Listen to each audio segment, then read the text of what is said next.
샬롬. 오늘은 민수기 31장을 보겠습니다.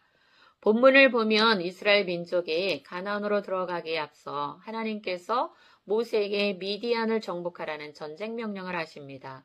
그래서 모세는 각 지파마다 1000명씩 장정을 뽑아서 12,000명이라는 작은 수를 갖고 전쟁을 하고 그 이긴 내용이 기록되어 있습니다. 미디안은 아브라함의 후처인 구드라의 후손이요. 또 모세의 처가로 이스라엘과는 아주 가까운 민족이었다고 볼 수 있는데 2절에 보면 이스라엘의 원수라고 말씀하고 있어요. 그 이유는 민수기 25장에서 찾아볼 수 있는데요. 모압 왕 발락과 함께 미디안 장로들이 발람을 동원해서 이스라엘을 저주하려 했던 것에서부터 시작이 됩니다. 그 저주가 실패로 돌아가자 시딤에서 미인계를 써서 이스라엘 지도자들 음행에 빠짐으로 24,000명이라는 엄청난 이스라엘 숫자가 연병으로 죽게 돼버립니다. 이는 이스라엘에게 엄청난 재난이었고 충격이었습니다.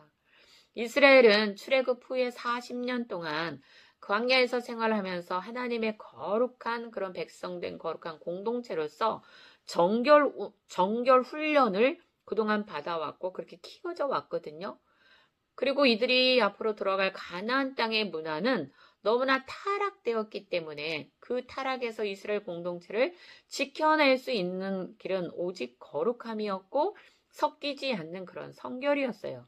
그런데 가나안 정복에 앞서서 고습이라는 미디안 여인이 이스라엘 진영 안에까지 들어와서 음행을 저지르므로 공동체를 더럽히고 타락으로 이끌어서 하나님의 진노를 심어 놓았던 것이죠. 가나안 정복에 앞서서 우선 이스라엘은 이러한 미디안의 그 미혹된 음행의 줄을 끊어내야 되는 것이 가장 시급한 문제였고요. 이것이 또한 모세의 마지막 사명이었습니다. 3절 하반절에 보면 미디안을 향하여서 여호와의 원수라고도 말씀하고 있는데요. 무서운 말씀 같아요. 오늘 과연 여호와의 원수가 되고도 살아남을 수 있을까요? 네, 철저히 이스라엘에게 패배하게 되죠. 오늘 민수기 31장을 통해서 우리가 받을 수 있는 교훈을 살펴본 다음과 같아요. 첫째는 하나님의 소유를 건들면 하나님과 원수가 된다. 우리가 세상 살아가면서 건드려도 되는 것이 있지만 건들면 안 되는 하나님의 것이라고 명명하신 몇 가지가 있습니다. 세계 열방 가운데 이스라엘 민족이 내 것이라고 말씀하셨고요. 레위가 내 것이고 11조가 내 것이고 모든 태생의 첫 것이 주님의 것이라고 말씀하고 있어요. 우리는 주님의 친구가 되어야지 하나님의 소유를 건드려서 대적자가 되면 안 될 것입니다. 둘째는 원수를 갚는 것은 하나님의 손에 달려 있습니다. 성경은 원수에게 선을 베풀라고 하시죠. 그러나 미디안을 향해서는 원수를 갚으라고 명령하십니다. 서로 대치되는 말 같지만 이는 감정 싸움이 아닌 영적 싸움이기 때문입니다.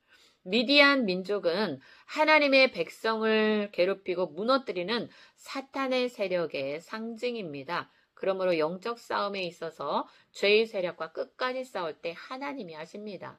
셋째는 전쟁은 하나님의 손에 있으며 하나님의 방법을 따라야 된다는 것입니다.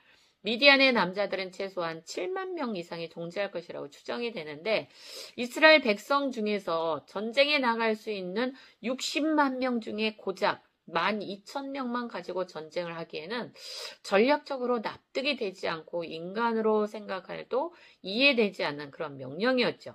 그러나 여호와의 명령을 따랐을 때에 이스라엘 민족은 크게 승리를 하였고요. 전쟁에 나갔던 이스라엘 군인은 한 사람도 죽지 않았음을 봅니다. 인생을 믿음으로 살아가기 위해서 우리 그리스도인들은 날마다 영적인 선한 싸움을 계속 싸워나가야 됩니다. 이 싸움의 승패는 내가 얼마나 능력이 있고 잘났냐에 있지 않고요. 하나님을 얼마나 의지하고 순종하느냐에 달려 있다는 사실입니다. 오늘 또 하나님 앞에 순종함으로 영적인 승리를 얻을 수 있는 나와 여러분이 되기를 주님의 이름으로 축복합니다.